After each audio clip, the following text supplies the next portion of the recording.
আসসালামু আলাইকুম। কেমন আছেন সবাই? আলহামদুলিল্লাহ, আমিও ভালো আছি।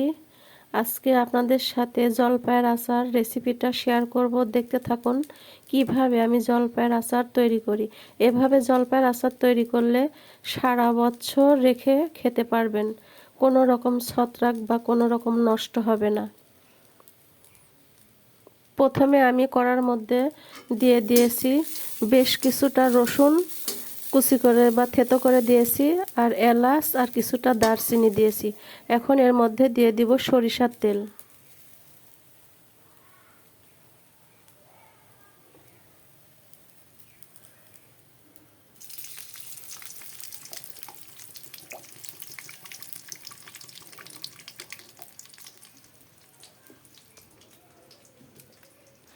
আর এই যে দেখতে পাচ্ছেন, এই জলপাইগুলো আমি প্রেসার কুকারে সিদ্ধ করে নিয়েছি এবং চামচ দিয়ে এভাবে এই যে করে নিয়েছি এভাবে। এখন এটা আমি তেলে দেব। আগে রসুনগুলো একটু লাল লাল হোক। এর মধ্যে দিয়ে দেব কিছুটা তেজপাতা আর কিছুটা শুকনো মরিচ।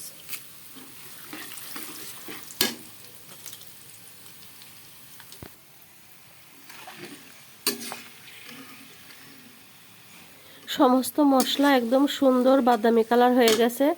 এর মধ্যে এখন আমি হলুদ গুঁড়া, মরিচ গুঁড়া, লবণ দিয়ে দিব।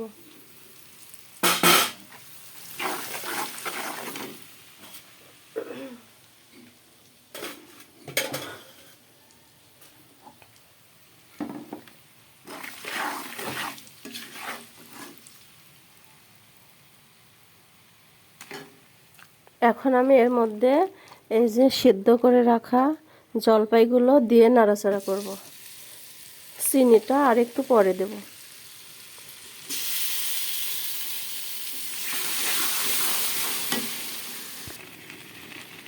এখন আমি এর মধ্যে এই যে চিনিটা দিয়ে দেব। চিনিটা স্বাদ মতো, যে যতটুক মিষ্টি খায় ততটুক অনুযায়ী দিলেই হবে।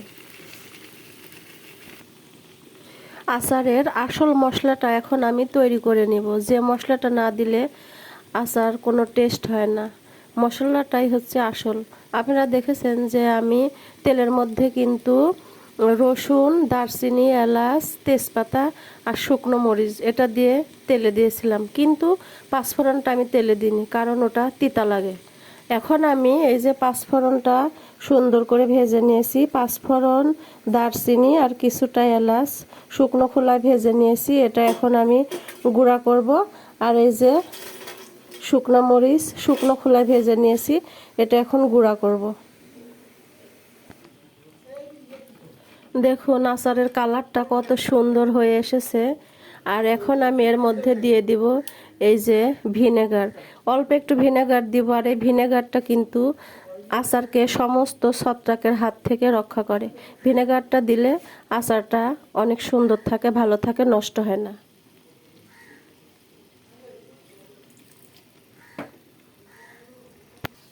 এখন আমি আচারের মধ্যে দিয়ে দিব শুকনো উপকরণ।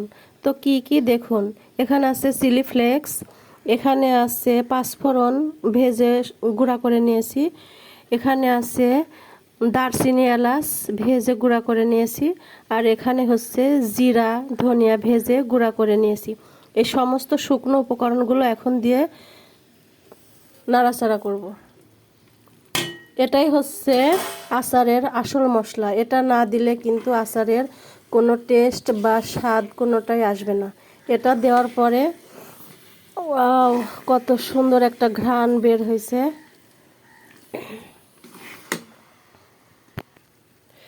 দর্শক শ্রোতা, আমার কিন্তু জলপাইয়ের আচার রেডি। যাদের বাসায় রোদ আছে তারা 2-1 দিন রোদ্রে দিয়ে তারপরে আরেকটু সরিষার তেল দিয়ে বয়ামে রেখে দিতে পারেন।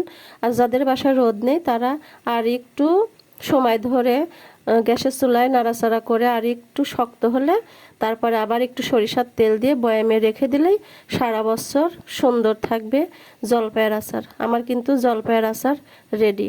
জলপাইয়ের আচারটা বানানো কেমন হলো অবশ্যই কমেন্টে জানাবেন।